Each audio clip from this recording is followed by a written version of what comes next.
ഇന്ന് നമുക്ക് ബ്രെഡും ഏത്തപ്പഴവും വെച്ച് ഒരു കിടിലൻ മധുരപലഹാരം തയ്യാറാക്കാവേ. ഒരുപാട് പഴുത്തു പോയ പഴം കൊണ്ട് നമ്മളിനി എന്ത് ചെയ്യുന്നൊക്കെ ഓർത്ത് സങ്കടപ്പെട്ടിരിക്കുന്നവരില്ലേ, ഇതുപോലെ ഉണ്ടാക്കിയാൽ മതി കേട്ടോ. ഇവിടെ ഞാൻ നന്നായി പഴുത്ത 2 ഏത്തപ്പഴമാണ് എടുത്തിരിക്കുന്നത്. ഇത് നമുക്ക് ഇഡ്ഡലി പാത്രത്തിൻ്റെ തട്ടിൽ വെച്ച് ഒന്ന് ആവിയിൽ പുഴുങ്ങിയെടുക്കാം. ഒരു മീഡിയം ഫ്ലെയിമിൽ ഒരു 5-10 മിനിറ്റൊക്കെ വെച്ചാൽ ഇത് നന്നായി പുഴുങ്ങി കിട്ടും. അപ്പോൾ ഇതായിട്ടുണ്ട്. ഇത് നമുക്ക് ചൂടോടെ തന്നെ മാറ്റാം. തൊലി കളഞ്ഞതിന് ശേഷം ഒരു ബൗളിലേക്ക് ഇട്ടിട്ട് നമുക്കിത് ഉടച്ചെടുക്കാം. അപ്പോൾ കട്ടകളില്ലാതെ നന്നായി ഉടച്ചെടുത്തിട്ടുണ്ട്. ഇനി ഒരു പാൻ അടുപ്പത്ത് വെച്ചതിന് ശേഷം അതൊന്ന് ചൂടായി കഴിഞ്ഞ് നമുക്ക് 1/4 കപ്പ് തേങ്ങ ചിരിയതിട്ട് കൊടുക്കാം.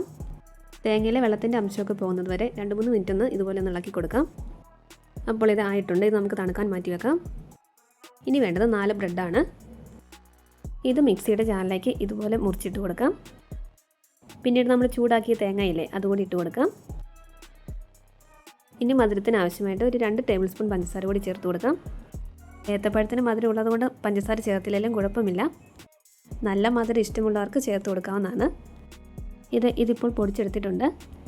ഇത് മിക്സിയിൽ പൊടിക്കുമ്പോൾ ഒരു കാര്യം ശ്രദ്ധിക്കേണ്ടത്, നമ്മൾ 2-3 പ്രാവശ്യമായിട്ട് ബാക്കിലേക്ക് കറക്കി നിർത്തി വേണം പൊടിച്ചെടുക്കാൻ. ഇനി ഇത് ഉടച്ച് വെച്ചിരിക്കുന്ന ഏത്തപ്പഴത്തിലേക്ക് നമുക്ക് ഇട്ട് കൊടുക്കാം. ഫ്ലേവറിന് വേണ്ടി ഒരു 1/2 ടീസ്പൂൺ ഏലക്ക പൊടിച്ചതുകൂടി ചേർത്ത് കൊടുക്കാം. ഇനി കൈ വെച്ച് ഇവയെല്ലാം കൂടി നമുക്കൊന്ന് കുഴച്ചെടുക്കണം.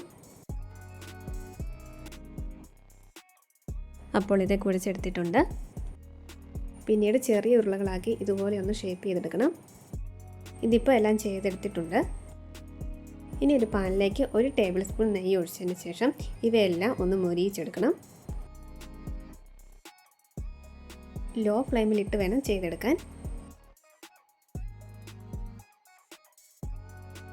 ഇതുപോലെ ഒരു ഗോൾഡൻ ബ്രൗൺ നിറമാകുമ്പോൾ നമുക്കൊന്ന് തിരിച്ചിട്ട് കൊടുക്കാം.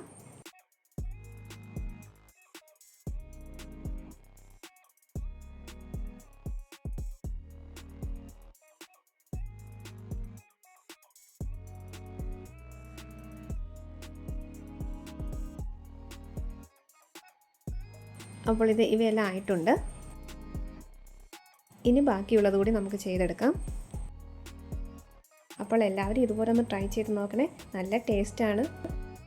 എണ്ണയോ അതുപോലെ ഒരുപാട് ചേരുവകളോ ഒന്നും ഇല്ലാതെ തന്നെ വളരെ പെട്ടെന്ന് തയ്യാറാക്കാൻ പറ്റിയ ഒരു പലഹാരമാണിത്. എല്ലാവരും ഇതുപോലെ ട്രൈ ചെയ്ത് നോക്കിയിട്ട് അഭിപ്രായങ്ങളൊക്കെ ഒന്ന് അറിയിക്കണേ. വീഡിയോ ഇഷ്ടപ്പെട്ടാൽ ഒന്ന് സപ്പോർട്ട് ചെയ്തേക്കണേ.